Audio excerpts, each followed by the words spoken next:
alongwaka poto alongwaka Kinshasa ke poto akosala l'émission na noli mpona olobela Fally a calculé.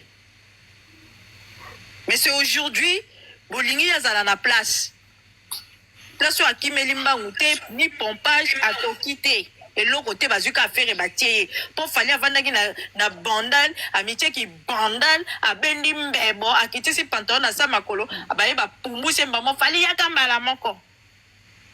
Fallait une histoire. Et vous, les Oba de Gaulois, cet imbécile de bijoux, fallait une histoire. Quand on matane échafaudage, so bosilisi ko yiba na kula, boke ko mata kuna mabende ya mundele, et zo la que toi tu travailles dur que Fally. Fally il a travaillé toute sa vie. Il a sacrifié sa jeunesse. Beau qu'il est, na nyonso azanango, même le femme boycott. Wasa la musala naï. Boya kate ko intoxikaka batu na kati ya société le quoi bino bokoma na monopole ya oya ko vanter le mal sur la personne de Fally. C'est des trop quand même. Bobima non ana poto boya olakisa biso ke biso to sale la Fally nyonso à 100%. Bobima te poani. Mais tu es musenzi boy. Même ata Fally à 1999 beaucoup za ba camarades. Non. Beaucoup mon beta li solongo le roi Fally to lel to la muki aza musicien mo ya 2007 ah wala ya la muki. Non. Même le parcours, il a fallu à qui Mouzikana. Toi, tu peux être l'ami de Fally. Il y a une approche, il a fallu. Même na qui Mouzikana, il a fallu. Ton longoli international, ton zongi c'est na Congo. Il y a une approche, il a fallu. Moninga na bino mobala kotisa bino complexe. Pourquoi il a fallu qu'on les cana Satan.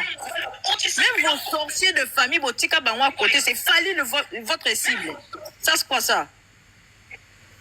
On s'en a elonga miyibi, elonga ba criminel à la face.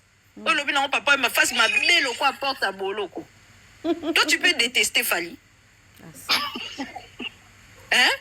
Yo za boye elonga miyibi, elonga roi muyibi ba uti ko bete fimbu. Toi tu peux détester Fally vraiment. Vous avez complexé na ye na nini en fait. C'est un homme. C'est azara mobali, muninga na bino mobali. Ah. Boy, puis non, mon esco. Moi, je vais vous dire que je vais vous dire que je vais comprendre. Il faut que vous ayez un longue pour comprendre. Quand vous avez un longue, ah, on comprend que Azana est un mot. Na ba jour à venir, Bagolo et Belé va au couvre, na ba couvre cardiaque. Tellement soucier l'équipe, tellement mingi va supporter mingi. Et comme à un moment, maman, quand le message de France au bout, tout ça na débit kaka ya nini ya débit kaka ya nini ya promotion mais ba souffrir be point to kana débit kaka promotion hein to kana débit to kana un mois pamba ya mama de France mais ba souffrir déjà to kana un mois pamba mais prise so tali bien au moins quand bakanga musique est-ce que yo kama makamba bakulu izalaka non bazalaka te Bagolo baye ko bima kaka na moment ya Adidas Beto moni Bagolo.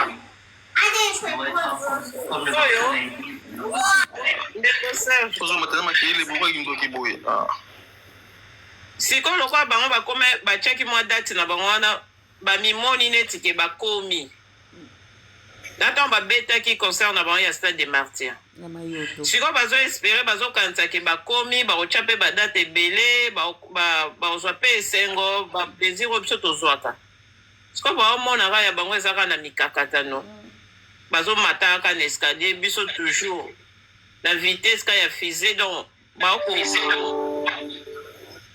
Siko souffrir tellement mingi baozela fere apesa bango biloko o ekosepesa bango bazwa kate donc souffrance wana izana kalo bango baza na concert na bango kuna na Gabon au lieu que ba le concert à Moninga Stade de France bango baza na concert na Gabon na décembre awa ba na des génériques na bango mais comment ba ko so terre pour le belikambo o eza bango te net nga boye à part ba débat ya ko sala na ba panel mususu mais na ma place moko boye nani na live moko ya pro Fally moko pour que un super aidor on ça live venir parce que au moins hein faire mais c'est sympathique comprendre que non et si ka bisengo sozala nango bango bazana no musika au moins de babetaki ING babande koespere babeta neti basade mo neti bayo arena bakor arena baespere mais est-ce que baomona kaka non baaka bato ya misère oma te avant un papou atiaki date na ye ya Stade de France oyebi combien de makambo bayelaki biso o bakobeta na Parc des Princes o bakobeta na double martyr donc nyonso wana ezaka basouffrance te papa lokola kuna bazolia te yango sikoyo minduki na bango batalisa sikoyo kote ya papu na bango sikoyo bakomi koexpose yango tala na mutu osala mosano ya omata na baéchafaudage wana mais ololoba na makambo ya vi na yo oyo na yo moko okoki te oyoki elobela mosala ya mutu eno osala moto wana mabe na mosala na ye oyo likolo ata nzambe ya likolo akosepela na yo yo tata oyo elongi oyo elongi ekauka nze omelaka ti ya rouge sans lipa sans miliki ndela yo koko yaka na échafaudage kuna Madame Jeza ya fali ayibi bango date wana ezalaki ya bango date wana ezalaki ya bango siko efando nalinga na comprendre mpe phrase wana date wana ezalaki ya bango donc bazali mpe na projet obetaka na Stade de France mama po basali ya bango mosusu mère moko aleki alobi papa yave akononse soki ezalaki date na bango eloko empêche ba maintenir date yango nazo comprendre te papa Jeff nde babimisa phrase wana ke ezalaki date na bango donc balinga babeta na Stade de France les deux yango sikoyo ezosimba te oso bazali na stade na bango mosusu mais soki ezalaki date na bango ba maintenir date nga na omona